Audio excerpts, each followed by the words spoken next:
Du Fu meeting Li Guinian in the south. At the home of the Prince of Qi, I have often seen you, and in the hall of Zuijiu, I have heard you sing.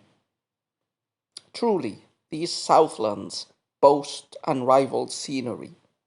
To see you once again when the flowers are falling. So we continue with the heptasyllabic quatrains. The piece that we've read today is the only one in this block by Du Hu, as you well know, China's most famous poet.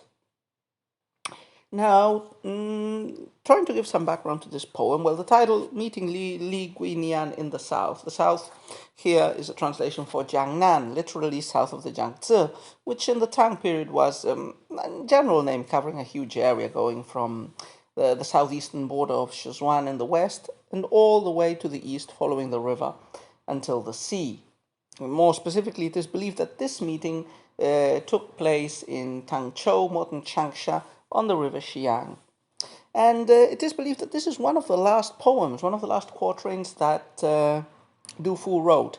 If you remember very briefly when we talked about his life, after the An Lushan rebellion, he served for a brief stint in the capital, in Chang'an, after Emperor Suzong's forces recovered the capital in about 757.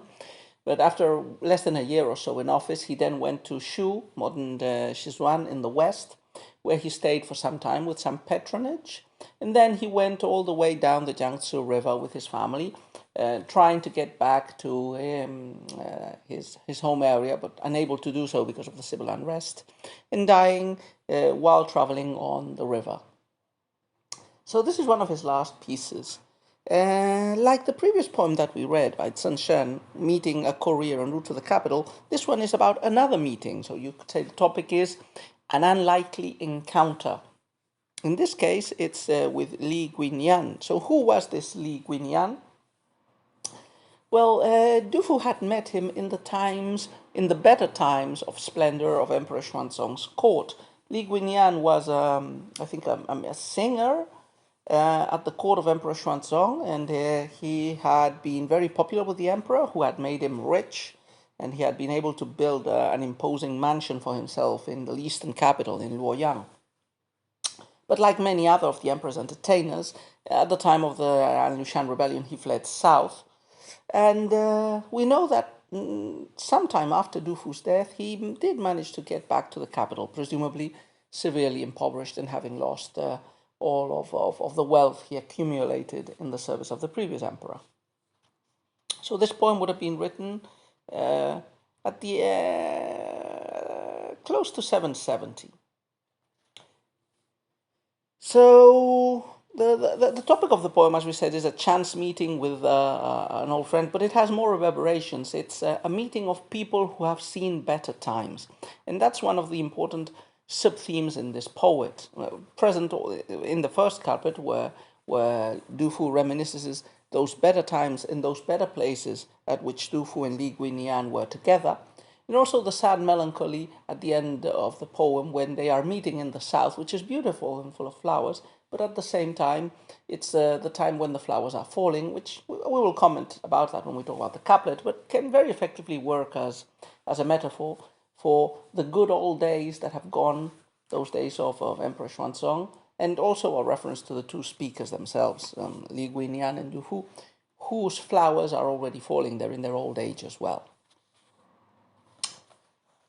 Okay, so as I said, general topic, chance meeting with a friend from the past and lamenting the passage of good times and the living in slightly less optimal times for both of the speakers. Let's take a look at the couplets as usual. First couplet. At the home of the Prince of Qi, I have often seen you, and in the hall of Zuijiu, I have heard you sing. So the first poem begins with a reminiscence, with a flashback about the places Du Fu has been before this encounter with Li Guinian. The two places that are mentioned are residences of kings and aristocrats. So that was a good time, the good times of the prosperity of the empire under Emperor Xuanzong. The Prince of Qi, Qi Wang, was Emperor Xuanzong's younger brother, Li Fan, the Prince of Qi, It was typical for emperors in Imperial China to grant fiefdoms to the sons who would not inherit the imperial throne.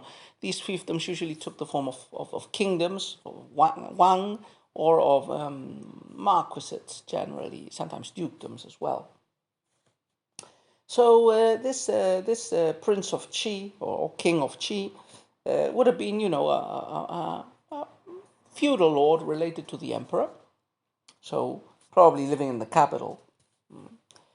And in the hall of Zhuiju, I have heard you sing. Zhuiju is Zhuiti, a palace chamberlain. So the idea in the first couplet is Dufu and Li Guinian are deep in the south, very far from the capital in space, but also far from the memories that are being reminiscent in time. Maybe the time lapse is not that much, but it could be 20, 30 years. And the memory is of these happy times in courts of kings and ministers, in which both Dufu and Li Guinian showed off their talents. Dufu, his poetic talents, and Li Guinian, his musical, his singing talents. So that was the past. So the first couplet starts not exactly by giving a background of the meeting, but by you could say it starts in medias res with Dufu chatting with Li Guinian and telling him, oh yeah, we met. Remember, we met at such and such a place, and then also at such and such a place, and oh, what good times those were when we were happy and full of illusion, and the empire was at peace and at the apex of its prosperity. Second couplet. Truly, these southlands boast unrivaled scenery. To see you once again when the flowers are falling. So the second couplet moves us to the present rather brusquely, and it makes a good contrast with that splendor of the past. So the present does not in itself lack splendor.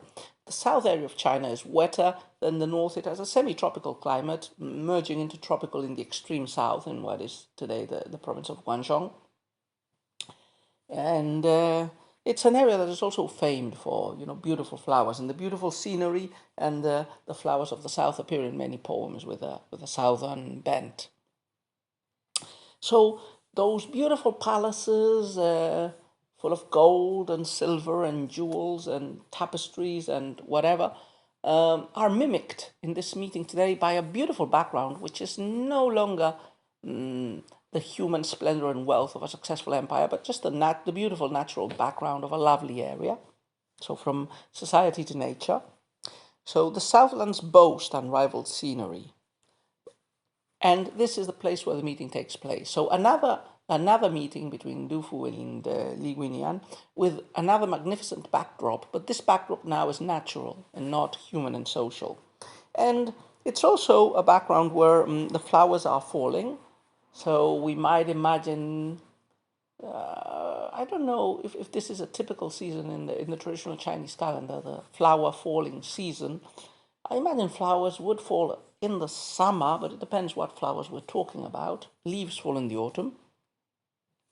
But anyway, the poignant image of the flowers falling, which is a beautiful image, but it's a melancholy image because it implies the destruction of the flowers, connects with topics that we've covered all over, the correlation between nature and man. So in this case, the fall of the flowers probably can stand as a metaphor, as a symbol for the fall also of the golden age of the dynasty. The present in which Dufu and Li Guinian are living and meeting is one in which the dynasty has barely recovered from its toppling, and in which the country is still in chaos and at war, and those happy splendors and prosperities of the past seem long gone. You also might have a reference to the personal decline of both Dufu and Li Guinian. Li Guinian would have lost all his massive riches and important position because of the rebellion. Dufu at this time was an old man, an impoverished man, suffering from many illnesses, worried about providing for his family without any post, and, suffering psychological and physical anguish, and just waiting for death, which would come pretty soon after this poem. So the falling flowers, the loss of a golden age of splendor, the loss of youth, the loss of prosperity, and imminently the loss of life for the poet. So, a typical poem of reminiscing better times in slightly worse times.